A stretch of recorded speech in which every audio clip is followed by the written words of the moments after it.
dedicamos esta última sesión de la tarde para rematar algunos aspectos de la importancia de la vida de oración y sobre todo qué es lo que nos puede ayudar a tener una vida de oración más seria, más intensa, en la que verdaderamente entremos más, dice San Juan de la Cruz, en la espesura del amor de Dios, en lo más adentro del corazón del Señor. Muchos padres espirituales, muchos escritores místicos han identificado la vida espiritual o la vida de oración como un viaje al centro del corazón, un viaje hacia lo más interior de nosotros mismos, porque es en el centro, en lo más hondo del corazón, donde reside Dios, donde vive Dios. Ustedes recordarán, por ejemplo, la clásica explicación de Santa Teresa de Jesús, hablando del castillo interior, de las moradas. No es algo externo a mí que voy escalando, sino es un viaje al interior del corazón, a la morada más interna donde vive Dios. Y ciertamente un gran apoyo para ahondar la conciencia de lo que significa nuestra vida de oración la encontramos en la bienaventuranza que aparece en Mateo 5:8, donde dice que son bienaventurados los limpios de corazón, porque ellos verán a Dios. San Juan de la Cruz tiene esta frase genial, hablando de la oración o hablando de la vida espiritual en general. Dice: por este camino, el camino de la vida espiritual, se avanza más quitando que poniendo. Por este camino de la vida espiritual se progresa más. La tarea nuestra no es tanto hacer cosas o amontonar cosas o multiplicar prácticas. Más bien la tarea nuestra consiste en ir apartando los obstáculos, todo aquello que me impide. Es decir, es como si el corazón tuviera una tendencia, iba a decir natural, llamémosla sobrenatural, hacia Dios. Pero hay todas esas taras o esos lastres que me impiden crecer hacia Dios. Los limpios de corazón, porque ellos verán a Dios. La limpieza consiste en ir quitando la suciedad. Nosotros, y ustedes también, decimos sin pecado concebida, pero ustedes muchas veces dicen en gracia de Dios concebida, que es lo mismo, pero uno es por lo negativo, que no tiene pecado, que está sin pecado, no tiene lo negativo. Ustedes afirman lo positivo, que está llena de gracia. Lo que no puede es estar sucio y lleno de gracia. Entonces, la tarea consiste en ir más bien quitando que poniendo. ¿Se acuerdan del hierro ese lleno de costra, de suciedad, de mugre, de óxido? Y el amor de Dios es el que lo va limpiando, lo va purificando, le va apartando todo el lastre. Y por eso Jesucristo, por supuesto también los maestros espirituales de la vida cristiana, más que insistir en los métodos o en las técnicas, que por supuesto pueden ayudar en un momento determinado, diferentes grupos, diferentes métodos, lo que insisten sobre todo es en las virtudes, en aquello que me hace ir cortando. ¿Recuerdan los hilos del pájaro que no podía volar porque tenía esos hilos que amarraban sus alas? Las alas de suyo vuelan, las aves de suyo van a volar, se van a elevar hacia Dios si alguien le corta los hilos. Para orar yo no tengo que preocuparme mucho de volar en sí mismo, que ya volaré, porque nací para volar. Fuimos creados, nos hiciste para ti, dice San Agustín. Yo lo que tengo que ir viendo es cuáles son esos hilos que no me dejan elevarme hacia Dios, lo que llamamos las virtudes, que nos hacen posible levantar el vuelo de la oración. Es como un globo de esos de aire caliente. Le cortas las amarras y se levanta poderosamente hacia la altura. Es así como el cristiano que está lleno del neuma, es el aire, del Espíritu Santo, que por su fuerza, por su potencia infinita, es una persona divina, nos eleva y además con toda facilidad y con toda sencillez hacia Dios. Abandonamos la oración porque nos cuesta, y muchas veces nos cuesta porque no ponemos los medios para poder orar. A lo mejor la oración va a comenzar en mí con una buena confesión, o como tomar unas decisiones muy dramáticas y muy drásticas.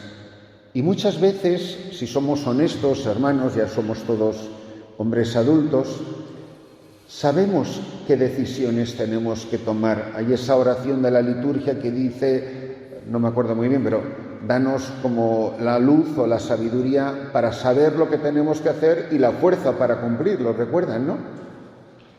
Pues muchas veces la luz sí la tenemos y sabemos lo que tenemos que hacer. Yo sé cuáles son esos hilos. Otras veces pues puedo tener duda y le puedo pedir al Señor pues que me ilumine o que me dé más luz, etcétera, ¿no? Pero en realidad se trata sobre todo de la fuerza para cumplirlo. Y muchas veces sabemos, repito, lo que tenemos que hacer, solo que nos cuesta, ¿no?, tomar la decisión. A lo mejor es cortar con una amistad, a lo mejor es un mal hábito que tenemos, en fin, cada uno se conoce a sí mismo y para eso pedimos la luz, la sabiduría para saber, pero sobre todo la fuerza para cumplirlo. Me hacía gracia hoy en la comida, miraba, aunque estaba en conversación con algunos de ustedes, miraba la botella de la Coca-Cola. Para mí la Coca-Cola es muy importante en mi vida espiritual. Esto para que se rían un poco y se despierten de la siesta. Sería el año 86, el año 87, lo que les cuento es, lo juro por mi madre, que es tal cual como a mí me pasó. Era la fiesta del Santo Cura de Ars, 4 de agosto, en España, y hacía un calor infernal. En España el verano es a plomo, decimos, solo que no es como aquí, que es húmedo, allí es seco como el desierto, pero los 40 y pico grados no te los quita nadie, que te hierven hasta los sesos. Bueno, pues estaba yo ahí predicando con todo el fuego del Espíritu en la fiesta del cura de Ars y estaba celebrando misa en mi casa, y estaban mis padres, y recuerdo que había algunos muchachos jóvenes. Y bueno, yo nada, el cura de Ars hacía sacrificio y penitencia, se entregaba por las almas, yo ahí todo lleno fuego del Espíritu. Y bueno, pues mis pobres padres que ya conocían a sus hijos, a su hijo, pues aguantaban ahí la homilía lo mejor que podían y los muchachos también. Y era justo antes de comer, bajamos abajo a comer. Y yo, sin pensármelo 2 veces, ni la homilía que había predicado, ni la penitencia del cura de Ars, ni me acordé de nada de lo que yo había predicado. Y me fui a la nevera, nos íbamos a sentar a comer y agarré una lata de Coca-Cola, esas latas. Pero ¿se acuerdan ustedes que antiguamente había unas anillas que no siempre cuando tirabas de la anilla se abría la lata, que a veces te quedabas con la anilla en la mano y no se abría la lata? No sé si la recuerdan ustedes aquella vez, que fastidiaba bastante, ¿no? Y ya estábamos todos sentados, yo estaba al lado de mi padre, y no se me ocurre estupidez más grande que agarrar un cuchillo y pegarle a la lata de Coca-Cola para abrirla, porque ya se me había roto la anilla. Miren, hermanos, bañé a mi padre en Coca-Cola. Bañé a todos los que estaban, salió la Coca-Cola disparada por todos sitios. A mi padre le chorreaba la Coca-Cola por encima. Y flemático inglés como era él, se me queda mirando y me dice: vamos a ver, nos acabas de echar un sermón sobre el cura de Ars que ayunaba y hacía penitencia por la salvación de las almas, y tú no eres capaz de privarte de una lata de Coca-Cola. Miren, si uno quisiera saber lo que es la palabra vergüenza, yo era tierra, trágame. Y en ese momento dije: Señor, te juro que jamás volveré a beber Coca-Cola. Desde el año 87. Y lo dije y hasta el día de hoy. Y yo siempre me quedo pensando, ¿por qué yo fui capaz de tomar esa decisión? Una tontería, como se imaginarán. No es una virtud que me va a llevar al cielo, créanme. Pero ¿por qué pude tomar una decisión tan drástica sobre algo y luego sobre cosas mucho más importantes me cuesta tanto? Y digo que sí y me dura 3 días el propósito, y digo que sí y me dura día y medio, y digo que sí y no me dura 2 semanas. Entonces, cuando yo quiero tomar una decisión muy firme de esas, de verdad, siempre digo, Señor, esto te lo prometo como la Coca-Cola. Entonces, hermanos, ya saben, a veces hay que tomar decisiones como la Coca-Cola. De los muchos accidentes que he tenido en la misión, cuando estaba en Etiopía, estaba trabajando, no que yo manejaba, pero estaba dirigiendo a un bulldozer que estaba empujando tierra, y yo estaba de pie encima de un muro. El bulldozer podía pesar 20 toneladas, era un monstruo gigantesco, empujando toneladas de tierra. Estábamos alisando un terreno en la misión. El bulldozer, yo de pie encima de un muro de 3 metros de piedra, el bulldozer se acercó demasiado al muro y con la presión de la tierra, aunque no lo tocó, se derrumbó el muro y yo quedé enterrado. Y yo no sabía si estaba paralizado, si tenía piernas o no tenía piernas. Yo no me veía de cintura para abajo, quedé enterrado. Y ahí solamente había unos muchachos, unos obreros musulmanes. Y empezaron los pobres a quitar las piedras. Yo creí que me iba a desmayar entre que estábamos a 45 grados en el desierto. Y bueno, larga historia resumida. Me sacaron en una avioneta, me llevaron a Addis Abeba, a la capital, me llevaron del aeropuerto directamente a un hospital y en el hospital directamente a la cirugía. Y yo tengo una cicatriz de la rodilla izquierda por el exterior de la pierna hasta el tobillo. Me tuvieron que abrir entero para sacarme toda la sangre y el tejido muerto, porque si no hubiera hecho necrosis y me hubiera quedado inválido, ¿no? Bueno, pues cuando venía la enfermera, y yo tenía una cicatriz abierta, era una cosa espantosa, pero tenía una, ¿cómo llaman ustedes? Un esparadrapo, una tirita, o no sé cómo llaman, una curita, ¿no? Ahí puesta tapando la herida. Venía la enfermera, que esa estaba aburrida de cambiar heridas y de limpiar heridas, y yo vi que la muchacha iba a arrancar eso de un tirón que yo creí que le iban a arrancar el pellejo. Yo le dije, no, wait, espera. Le digo yo, quítamela despacito, para que no me haga daño. ¿Saben? Cuando te quieres quitar una tirita así como muy despacito para que no te duela. Y ella que se veía, era una muchacha que yo creí que no había hecho ni la primera comunión, pero tenía más experiencia que no te puedes hacer idea. Y me dice, slowly, me dice, despacio, y hace así. Tiki, y hace ¡crash! Me dice, ya, finish. Oye, dije, pues tiene razón la muchacha. A veces, en vez de que voy a cambiar, pero voy a cambiar tal cosa despacito, a veces es, hermanos, perdonen, yo sé que no estoy hablando como si fuera San Juan de la Cruz ni San Francisco de Sales, pero les estoy hablando como el pobre Christopher, que es como un gusanito por la tierra igual que ustedes. Yo digo, pues muchas veces la vida es como la Coca-Cola y como el ras. Y ya. Y no te has muerto y no ha pasado nada. Y has tomado una decisión hoy a tal hora que es como los apóstoles que eran las 4 de la tarde. Y hay un antes y un después. Y ya se acabó para siempre. Esto se ha terminado. Y a veces, hermanos, es tomar una decisión. Y son decisiones que las vamos dejando. Y nos parece como que, no sé, que nos van a arrancar la vida. Y no pasa nada, y no se muere nadie. Y no es el fin del mundo.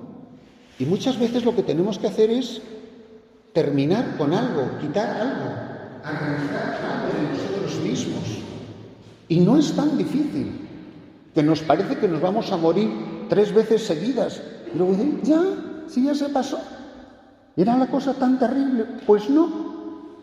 Entonces, por este camino de la vida espiritual, dice, se avanza más quitando que poniendo. Otro aspecto con el que, además del corazón limpio, obviamente importantísimo, otro aspecto que les comparto es la importancia de darnos cuenta de que todas las virtudes son vasos comunicantes.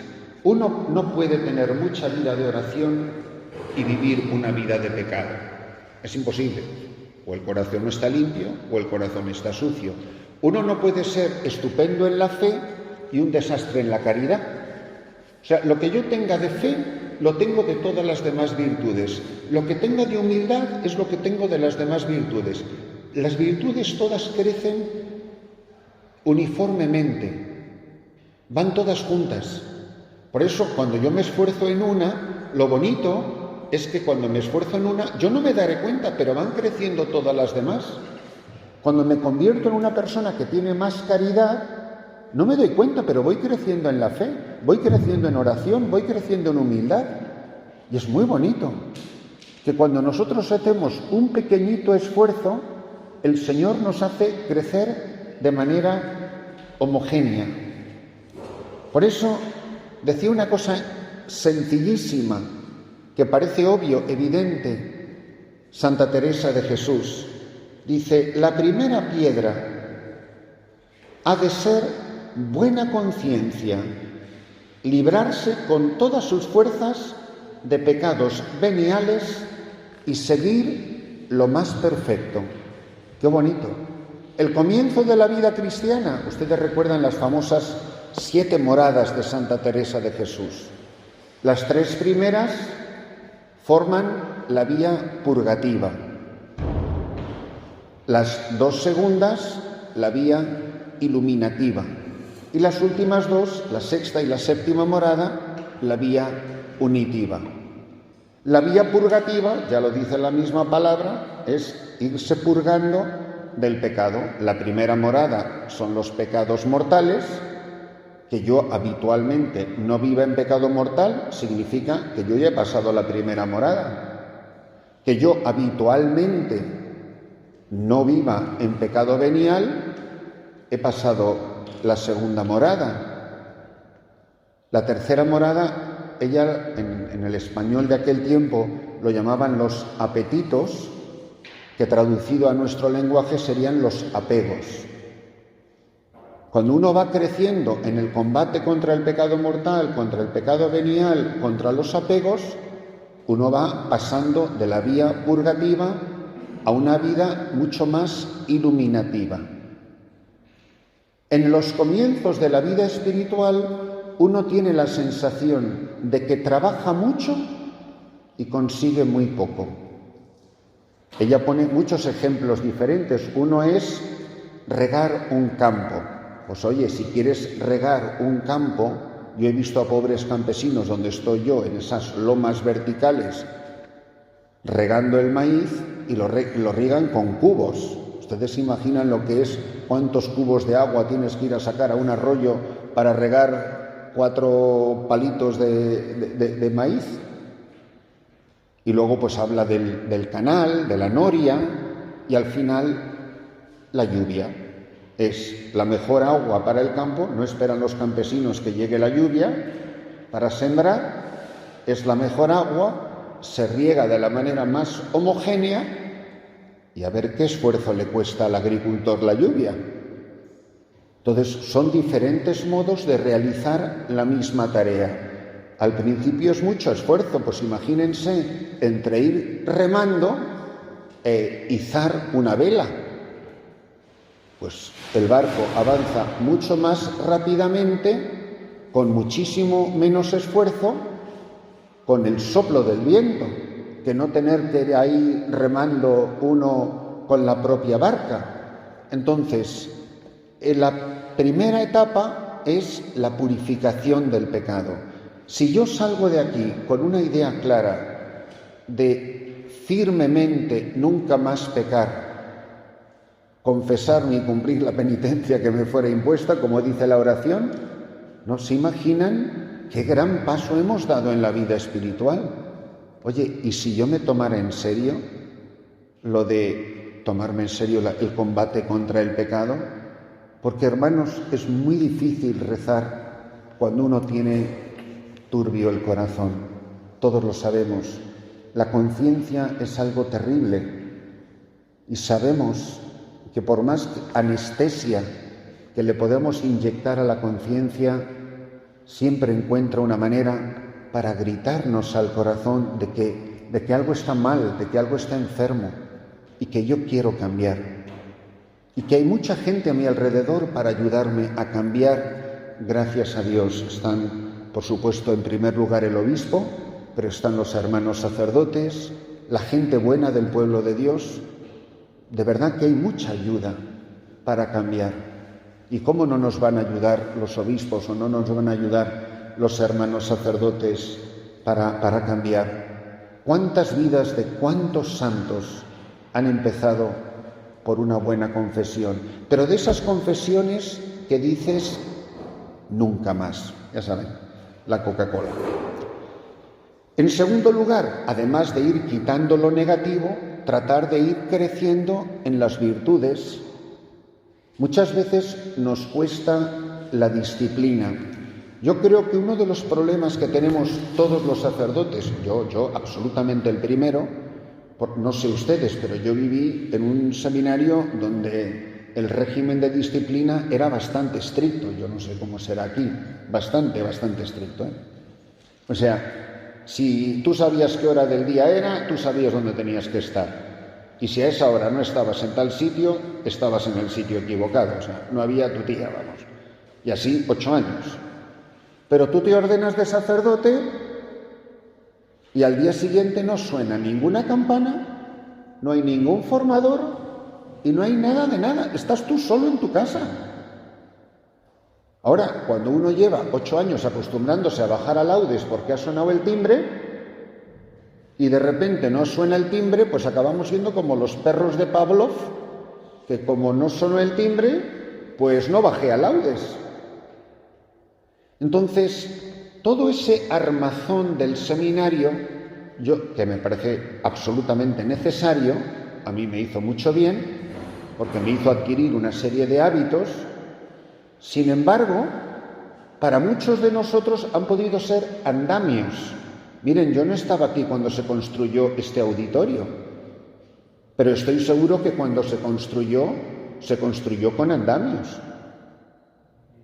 Ahora, ¿se imaginan ustedes si después de 10 años seguimos viniendo a esta casa, a este lugar, a recibir las charlas de los retiros y año tras año tras año vemos ahí fuera los andamios del edificio? Dices, oye, ¿y qué ha pasado? No, que ha dicho el arquitecto que es que no podemos quitar los andamios, porque si quitamos los andamios se cae la pared. Oiga, pues no será demasiado buen arquitecto. Entonces, ¿qué nos pasa? Que muchas veces el andamio ha sido la razón por la cual hemos hecho las cosas. Porque iba todo el mundo a la oración, porque sonaba el timbre, porque si no aparecía me buscaba el formador o el superior, no sé cómo lo llaman aquí. Entonces, había todo un armazón externo. Llego a mi primera parroquia y no te cuento si en vez de vicario parroquial voy derecho a ser párroco, que a mucha gente le pasó, empezando por mí. El primer día que llegué no sonó ningún timbre. Entonces, la oración no me estaba esperando nadie en el sagrario de la iglesia parroquial. No había otros compañeros para saber quién iba a hacer la antífona, porque estaba yo solo conmigo mismo. Entonces, ¿qué nos pasa? Que cuando desaparece el andamio que ha sostenido, entonces el obispo le pregunta al rector, bueno, ¿y este chico cómo va en la oración? No, va a la capilla. Sí, pero ¿por qué va a la capilla? ¿Por el andamio o por la fortaleza interior de la estructura del edificio? Que no es lo mismo, no sé si dicen aquí una enredadera, ¿no? Una hiedra, no es lo mismo una hiedra que un roble, aunque tengan la misma altura. Sí, pero la hiedra para crecer se apoya en otra cosa, en una pared o en otro árbol. Cuando desaparece el otro árbol o la pared, se derrumba. Entonces, tengo la fortaleza interior, tengo la disciplina interior para que no se derrumbe el edificio sin necesidad de andamios. No sé si me estoy explicando bien o no, ¿no? Pero yo creo que todos deberíamos de mirarnos mucho. Si además de la lucha contra el pecado, no deberíamos de esforzarnos un poco en el ejercicio de las virtudes. Quiero decir con esto, cuando digo el ejercicio de las virtudes, es decir, el empeño de poner de nuestra parte. Virtus en latín significa fuerza. Las virtudes son los músculos del alma. O sea, una persona que no tiene musculatura, no la pidas que haga el menor esfuerzo. Una persona que no está acostumbrada a caminar, no la pidas que camine la menor distancia. Por eso es tan importante y tiene tanto valor, es tan importante que nosotros nos esforcemos no solo en la lucha contra el pecado, sino en el ejercicio de la virtud. Si estamos desentrenados, pues hombre, vamos a empezar poco a poco, irnos proponiendo una serie de pequeñas metas que tenemos y ir creciendo en la vida espiritual. A lo mejor ustedes, antes de entrar en el seminario, pasaron por una etapa en la que ni iban a misa el domingo. Pues no, es que yo estaba muy lejos de la iglesia, cuando te cuentan historias vocacionales, ¿no? Y luego me fui acercando a la parroquia, me hice amigo del párroco, empecé a ir a misa los domingos. Oye, y de repente empezaste a ir a misa todos los días. Ustedes saben la cantidad de gente joven y no tan joven que le cuesta ir a misa los domingos. Yo me acuerdo que de pequeño decía, ¿otra vez es domingo? ¿Ya es domingo otra vez? Bueno, porque nos llevaban a misa así, como por la camisa, ¿no? Y luego uno empieza a ir a misa diariamente y no está mandado en la Santa Madre Iglesia que hay que ir a misa todos los días. Es decir, al principio me costaba la norma y después vivíamos completamente por encima de la norma. Y así es como fue cambiando nuestra vida. A lo mejor hay gente en nuestra familia que le cuesta mucho la misa de los domingos y nosotros vamos 3 veces al día a misa y nos parece lo más normal del mundo. Entonces, quiero decir, es la disciplina, el crecimiento en las virtudes teologales, las virtudes morales, en los consejos diferentes que hay en el Evangelio. ¿Por qué es importante esto de las virtudes?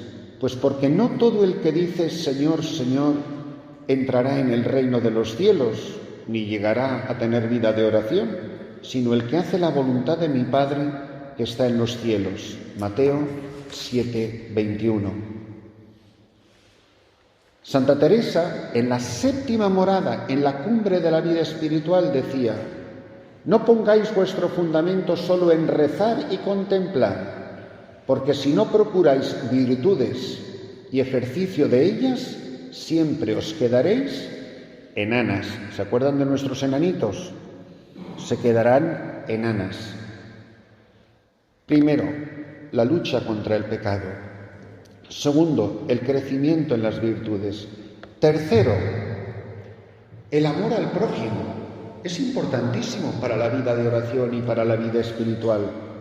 ¿Por qué? Pues porque Dios rechaza la ofrenda de nuestra oración si no estamos en caridad con nuestros hermanos. Mateo 5:23. Si cuando vas a presentar tu ofrenda al altar, recuerda, no es conciliable amor a Dios en la oración y desamor al prójimo en la vida ordinaria, que no puede salir de la misma fuente agua dulce y agua amarga. Esto Santiago 3:9 y en las moradas de Santa Teresa.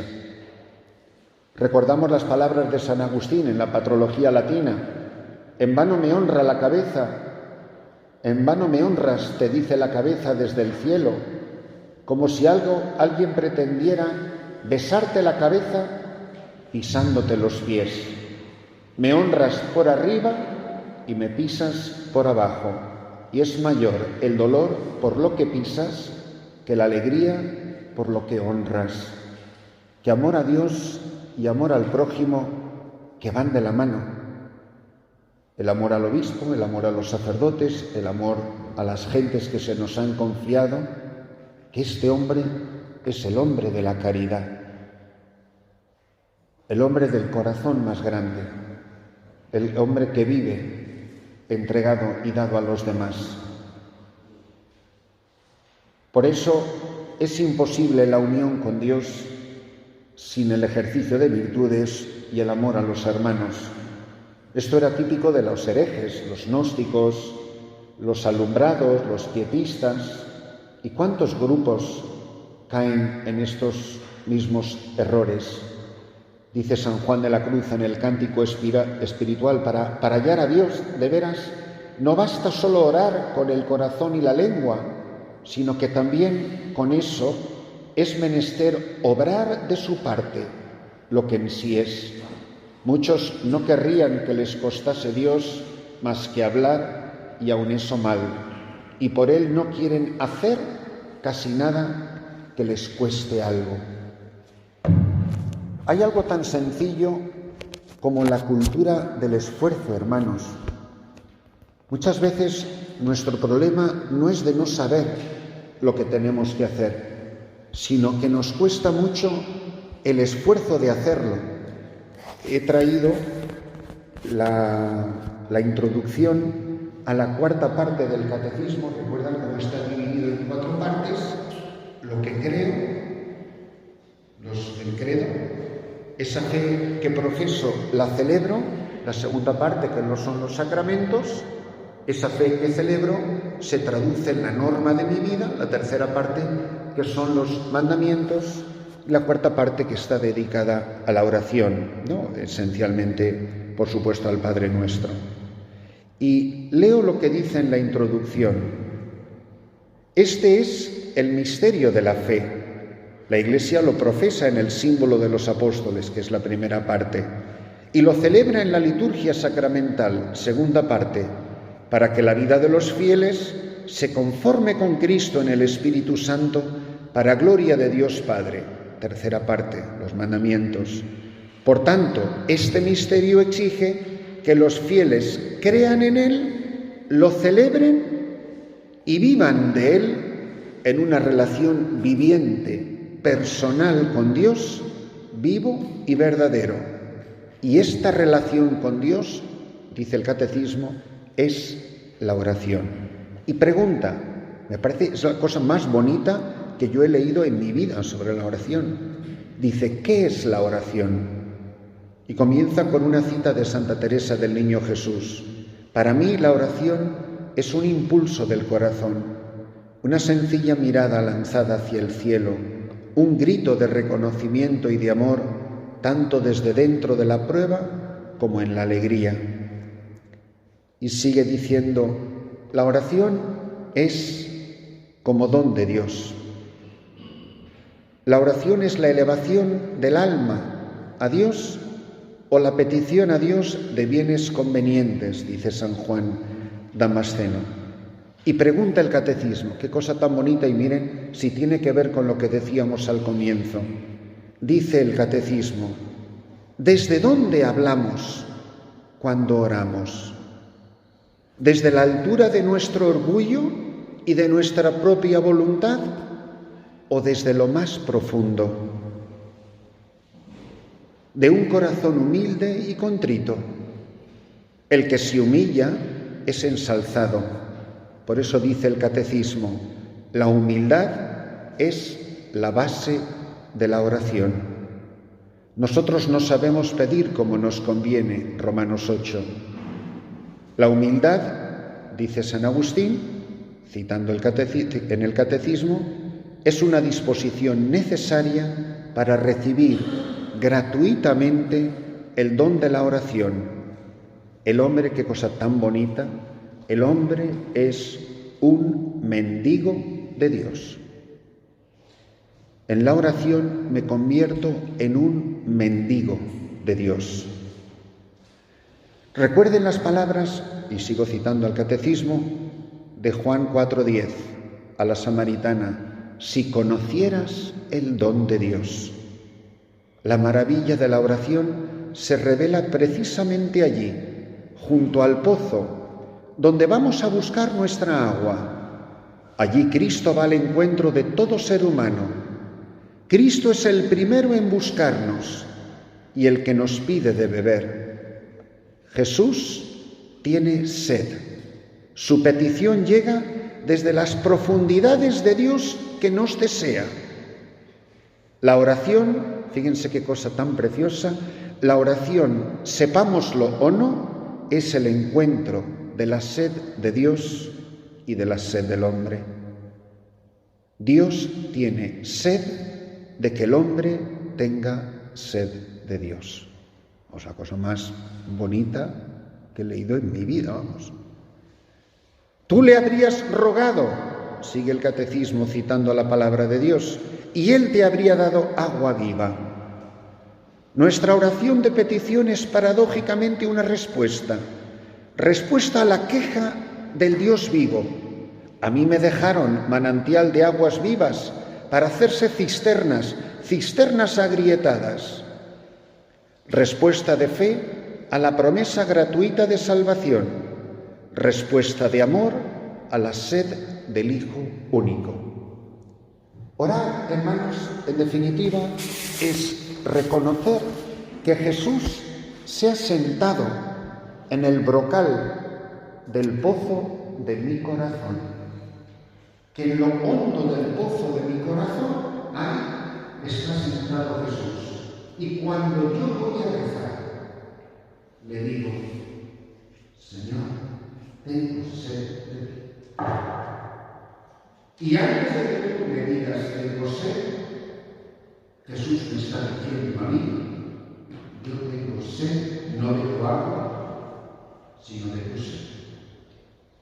Miren, recuerden la escena que la conocemos de memoria, de la mujer samaritana. Era una escena muy querida de Santa Teresa de Jesús en la Teresa de Ávila. Tan es así que ella tenía un cuadro. Tú vas al monasterio de la Encarnación, visitas el museo y allí hay un cuadro que era de su tiempo, al que ella le tenía mucha devoción. La mujer samaritana caminando con el cantar. Piensen en esta escena. Comienza, lo pueden leer en el capítulo 4 de San Juan. Dice que Jesús, cansado del camino. Dios que se ha cansado para salir al encuentro. Y dice algo increíble, casi nos deberíamos echar a reír. Dice que los discípulos no estaban. Se habían ido todos al pueblo o a la ciudad a comprar comida. Vamos a ver, vamos a suponer que eran los 12. Composición de lugar, como decían los ignacianos. 12 apóstoles y Jesús que tenían que comer. ¿A quién se le ocurre mandar a 12 hombres a comprar comida para 13? O sea, cualquiera diría, si yo fuera uno de los apóstoles y nos hubieran mandado a los 12 a comprar comida, es como que Jesús se quiere librar de nosotros. Y él está solo ahí, tan solo como que la samaritana, que es una buena sinvergüenza, encima le da una cátedra de moral. Como tú, siendo judío, me pides a mí que soy samaritana. Y ya aclara San Juan, porque los judíos y los samaritanos no se hablan, ¿recuerdan? ¿Qué le dice Jesús? ¡Sinvergüenza! ¡Eres una pecadora! No. Él no le habla desde su plenitud y de su grandeza y de su omnipotencia. Jesús habla a esta mujer desde su pobreza. Tú tienes algo que yo no tengo. Mujer, dame de beber. ¿Recuerdan qué bonito lo que decía el catecismo? El hombre es un mendigo de Dios. Mendigo es el que pide. Señor, dame de beber, dirá ella después. Si tú supieras quién es el que te pide de beber, más bien tú le pedirías y él te daría agua viva. En todas las capillas del mundo, y sé que aquí en la ciudad, aquí en la capital, tienen una comunidad de misioneras de la caridad, en todas las capillas del mundo, al lado de la cruz, pone en inglés, pero también a veces en alguna capilla lo escriben en español o en el idioma que sea del país, pone tengo sed. Curiosamente serán las mismas palabras de Jesús en la cruz. En la cruz dice tengo sed. A la samaritana le dice dame de beber. ¿Cómo tú, siendo judío, mira que el pozo es hondo y no tienes cubo o cántaro? Uy, mujer.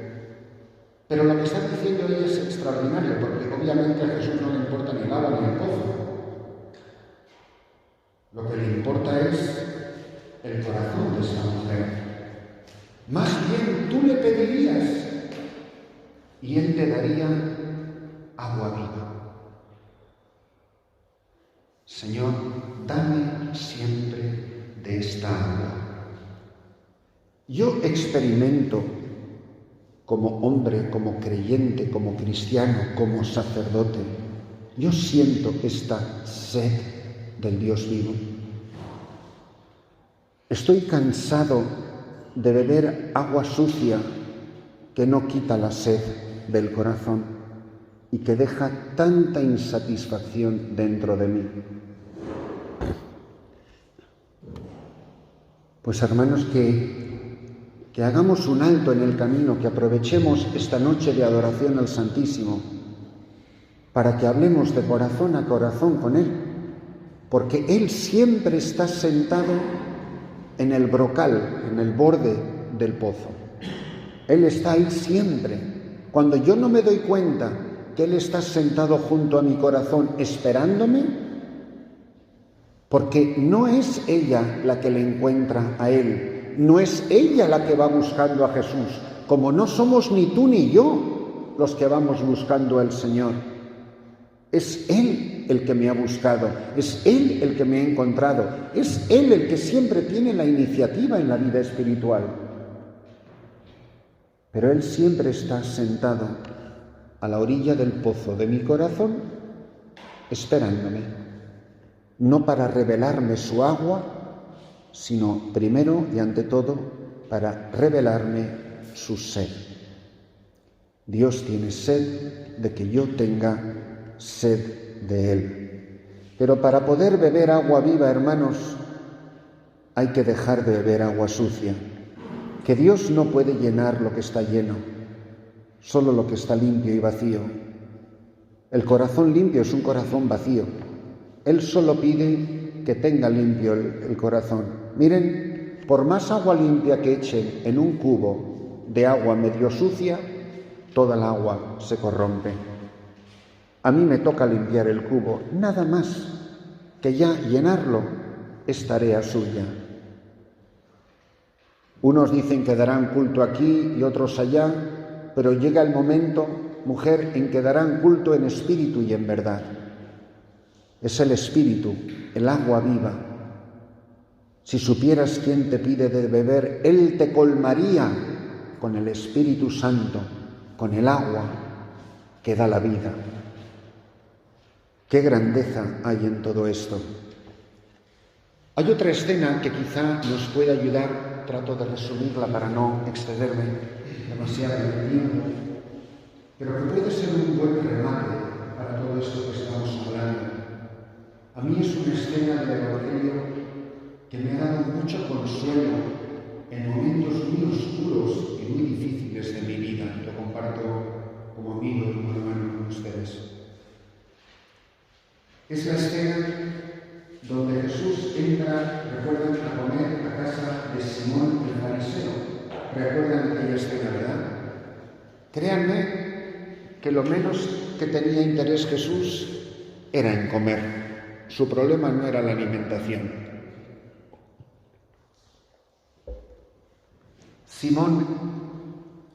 Jesús entra en casa de Simón con la intención de conquistar el corazón de Simón.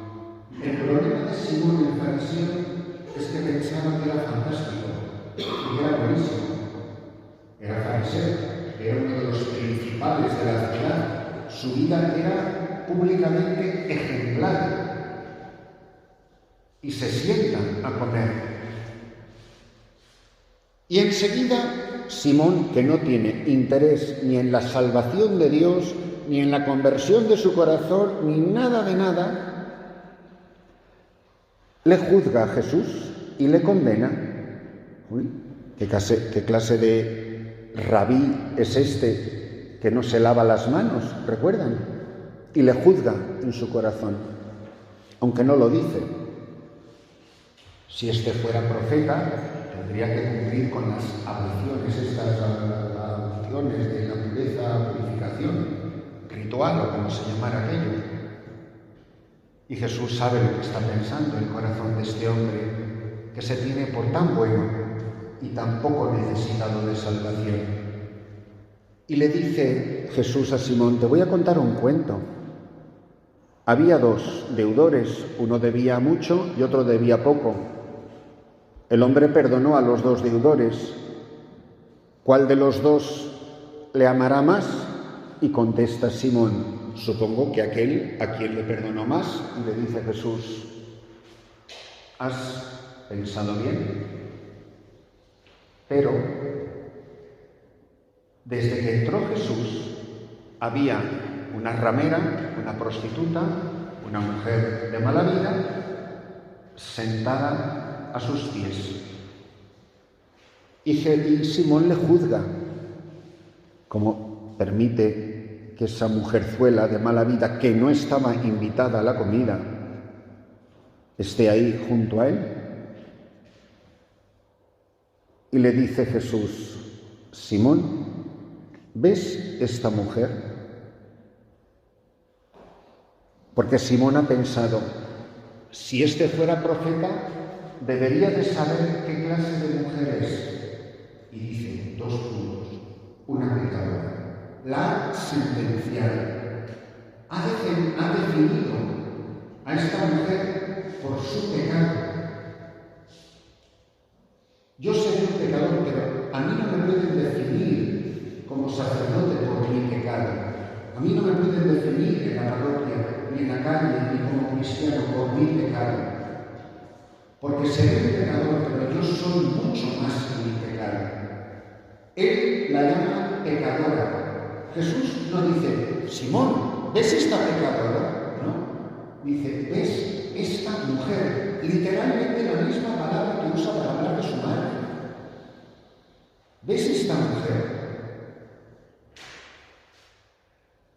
Dice: mira, desde que yo entré en tu casa, no ha dejado de bañar mis pies con sus lágrimas, los ha secado con sus cabellos y los ha cubierto de besos. Desde que entré, no ha dejado de besarme. Oiga, no es un besito, que la comida duraría lo que duró. Dice: desde que yo entré, esta mujer no ha dejado de besarme los pies. Miren, ese capítulo, esa escena, dura más de 70 versículos. En 70 versículos esta mujer no pronuncia ni una palabra. Jesús, se supone, no entró en esa casa para conquistar a esta mujer. Entró para conquistar a Simón el fariseo. ¿Saben lo peor de esa escena evangélica? Es que nunca sabremos si Simón acogió la salvación de Jesús en su corazón. Jesús entró en casa de Simón para conquistar a Simón y salió de casa de Simón Jesús conquistado por esta mujer. ¿Cómo le conquistó? ¿Con sus muchísimas maravillosas palabras? No, con las lágrimas de su arrepentimiento y los besos de su amor. ¿Cómo vamos a conquistar el corazón del Señor en la oración? Con las lágrimas de nuestro arrepentimiento. ¿Cuántas cosas maravillosas limpian las lágrimas? Como le decía el cura de Ars a una pecadora, el santo cura de Ars se echó a llorar en una confesión, el cura, y le dice a la señora: pero padre, ¿por qué llora? Dice: yo lloro porque usted no llora. el arrepentimiento de nuestras lágrimas. Hay cosas que se dicen mucho más elocuentemente con las lágrimas que con 1.000.000 de palabras, y ustedes lo saben, y con los besos de nuestro amor. ¿Cómo nos hacemos amigos de Jesús? ¿Cómo crecemos en la vida de oración? Bienaventurados los limpios de corazón, porque ellos verán a Dios. Las lágrimas del arrepentimiento que limpian el corazón y los besos de nuestro amor. Queridos hermanos, vamos a tener mucha oportunidad hoy, esta tarde, esta noche, para orar. Tenemos ahora a las 6 un acto penitencial muy bonito. Es una gran oportunidad para, con lágrimas o sin lágrimas, pero al menos lágrimas en el corazón, que se nos limpie la vida a todos, a mí el primero, y que renovemos los besos de nuestro amor. Que el Señor quiere hacer grandes maravillas entre todos nosotros aquí en esta diócesis, y que si cambiamos nosotros, no saben cuánta gente puede cambiar ahí en la calle. Y este cambio mío puede hacer que la vida de mucha gente se vuelva al Señor.